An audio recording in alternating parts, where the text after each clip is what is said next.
ಇವತ್ತು ಪಲ್ಯ ಮಾಡೋದು ತೋರಿಸ್ತಿಲ್ಲ, ಒಬ್ರಿಗೆ ಉತ್ತರ ಕೊಡಬೇಕು, ಅದಕ್ಕೆ ವಿಡಿಯೋ ಮಾಡಿದ್ದೀನಿ. ನನ್ನೆಲ್ಲ ವ್ಯೂವರ್ಸ್ಗಳಿಗೂ ನಮಸ್ಕಾರ. ನಮ್ಮ ಮನೆ ಕತೆ ನಿಮ್ಮ ಜೊತೆ ಏನಿಲ್ಲ. ನಾನು ನಿನ್ನೆ ಒಂದು 2 ದಿನದ ಹಿಂದೆನೇ ಒಂದು ಫ್ಲಿಪ್ಕಾರ್ಟು ಮೀಶೋದು ಪಾರ್ಸಲ್ಲು ವಿಡಿಯೋ ಹಾಕಿದ್ದೆ. ಅದು ಕವರ್ ಮೇಲೆ ಲೇಬಲ್ ಹಚ್ತಾರೆ, ಈಗ ಸೈಡಿಗೆ ಹಚ್ಚಲ್ಲ ಅಂದ್ಕೊಂಡು.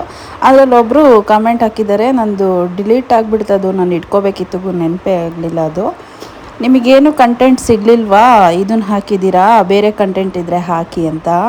ಅಕ್ಕೋ ಕಂಟೆಂಟ್ ಏನಕ್ಕ, ಕೂತ್ರು ನಿತ್ರು ಹೇತ್ರು ತಿಂದರು ಎಲ್ಲದೂ ಕಂಟೆಂಟೇ ಈಗ ಇನ್ಸ್ಟಾಗ್ರಾಮಲ್ಲಿ.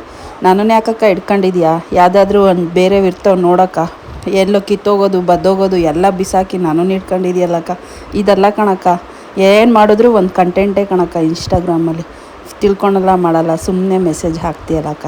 ನೆಕ್ಸ್ಟ್ ಟೈಮ್ ಏನಾದರೂ ಹಾಕಿದ್ರೆ ಪಲ್ಲವಿನೋ ಏನೋ ಇದೆ ಅವ್ರ ಹೆಸರು, ಗೊತ್ತಾಗಿಲ್ಲ.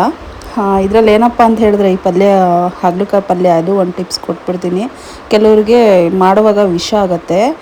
ಸಣ್ಣಕ್ಕೆ ಹೆಚ್ಕೊಂಡ್ಬಿಟ್ಟು ಎಣ್ಣೆ ಹಾಕಿ ಚೆನ್ನಾಗಿ ಹುರ್ಕೊಂಡ್ರೆ, ಸ್ವಲ್ಪ ಕಪ್ಪಾಗೋ ಥರ ಹುರ್ಕೊಂಡ್ರೆ ಜಾಸ್ತಿ ವಿಷ ಆಗೋಲ್ಲ. ಮತ್ತು ಅದು ಕೆಲವರು ಹಾಗಲಕಾಯ್ದು ಬೀಜ ಎಲ್ಲ ತೆಗಿತಾರೆ. ನಮ್ಮ ಕಡೆ ಅದು ಬೀಜ ತೆಗಿಯೋಕ್ಕೆ ಹೇಳಲ್ಲ. ನಮ್ಮಪ್ಪ ಸಣ್ಣವರಿದ್ದಾಗ ಹೇಳ್ತಿದ್ರು, ಅದೊಂದೊಂದು ಬೀಜ ಒಂದೊಂದು ಸೇರಿ ತುಪ್ಪ ತಿಂದಿರೋ ಥರ ಲೆಕ್ಕ, ಬೀಜ ಎಲ್ಲ ಯಾಕೆ ತೆಗಿತೀರಾ, ಹಾಕ್ರಿ ಹಾಗಲಕಾಯಲ್ಲಿ ಅಂತ. ನಾವು ಸಣ್ಣವರಿದ್ದಾಗ ತಿಂತಿರ್ಲಿಲ್ಲ.